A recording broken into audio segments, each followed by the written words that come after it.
આજે આપણે વાત કરીશું કોલ એન્ઝાયટીની.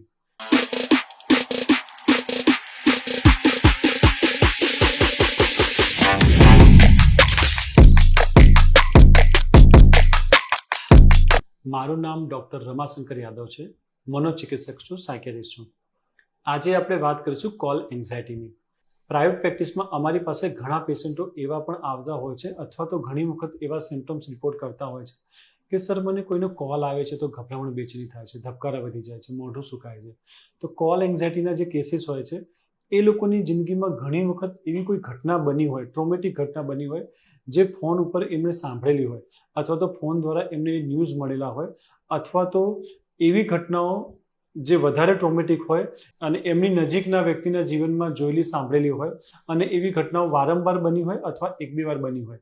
તો પોતાની જિંદગીમાં એવી કોઈ ઘટના કાં તો એવી ફિલ્ડમાં જોબ કરતા હોય કે જ્યાં વારે ઘડી આવી ટ્રોમેટિક ઘટનાઓ સાંભળવામાં આવતી હોય, જેમ કે ફાયર બ્રિગેડવાળી ફિલ્ડ સાથે જોડાયેલા છે, ઘણી વખત કોલ સેન્ટર સાથે જોડાયેલા હોય છે.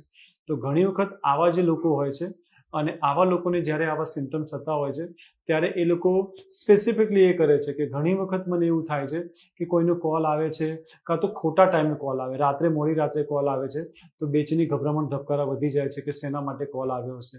કોલ આવીને કટ થઈ જાય તો ઘણી વખત એવું થાય છે કે શેના માટે કોલ આવ્યો હશે. તો કોલ એન્ઝાયટી સાથે જોડાયેલી જે ઘટનાઓ છે ઘણા લોકોને શોર્ટ પીરિયડ માટે હોય છે કે ટ્રોમેટિક ઘટના બની 1-2 મહિના સુધી આવા કોલ એન્ઝાયટી સાથે જોડાયેલા સિમ્ટમ્સ હોય છે. ધબકારા વધવા, બેચેની થવી, ગભરામણ થવી, મોઢું સુકાવવું, હાથ પગ ખેંચાવા અને સમય જતાં જેમ જેમ રૂટીન એક્ટિવિટી, રૂટીન જિંદગીમાં લાગી જતા હોય છે એ ટ્રોમેટિક ઇવેન્ટ સાથે જોડાયેલા થોટ પ્રોસેસ ઘટી જાય છે ત્યારે આ એન્ઝાયટી ઘટી જતી હોય છે. પણ અમુક લોકો સોશિયલ આઇસોલેટેડ હોય છે. અમુક લોકો થોડી પર્સનાલિટીમાં ઇન્ટ્રોવર્ઝનનો ભાગ હોય છે. તો એવા જે ઇન્ટ્રોવર્ટેડ લોકો હોય છે એવા લોકોને ઘણી વખત કોલ એન્ઝાયટીનો પાર્ટ જે છે થોડો લાંબો ચાલતો હોય છે.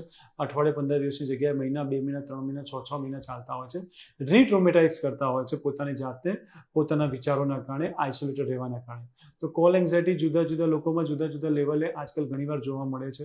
આપણે જેટલું એક્ટિવ રહીએ છીએ, જેટલું લોકો સાથે જોડાયેલું કોમ્યુનિકેશન હોય છે, જેટલી આપણી પર્સનાલિટીમાં સ્ટ્રેન્થ સારી હોય છે અને એટલી જલ્દી આપણે ટ્રોમેટિક ઘટનાઓને સ્વીકારી શકીએ છીએ અને એટલા આપણામાં કોલ એન્ઝાયટી કે જુદા જુદા એન્ઝાયટી ડિસઓર્ડર સાથે જોડાયેલા સિમ્ટમ્સ થવાની શક્યતા ઓછી હોય છે અને આપણી પર્સનાલિટીમાં જે અને ઇન્ટ્રોવર્ઝન હોય છે, લોકો સાથે આઇસોલેટેડ રહેતા હોય છે, સોશિયલ એન્ઝાયટીના કારણે લોકો સાથે વાત કરતાં ગભરાતા હોય છે. આવા કેસીસમાં ઘણી વખત કોલ એન્ઝાયટી જેવા સિમ્ટમ્સ જો થતા હોય છે તો એ થોડા ટાઈમ સુધી રહેતા હોય છે. તો મેઇન વસ્તુ જે છે કે અને આપણામાં એન્ઝાયટી બિહેવિયર ડેવલપ થયું છે તો એન્ઝાયટી બિહેવિયર સાથે જોડાયેલું જો બિહેવિયર થેરાપીનું કામ, જો કોગ્નેટિવ થેરાપી કે પ્રોપર કાઉન્સેલિંગ કરવામાં આવે તો પ્રોપર કાઉન્સેલિંગથી અને ઘણી વખત સિમ્ટમ્સ વધારે હોય તો મેડિસિનના સપોર્ટથી આવા સિમ્ટમ્સને કંટ્રોલ કરી શકાય.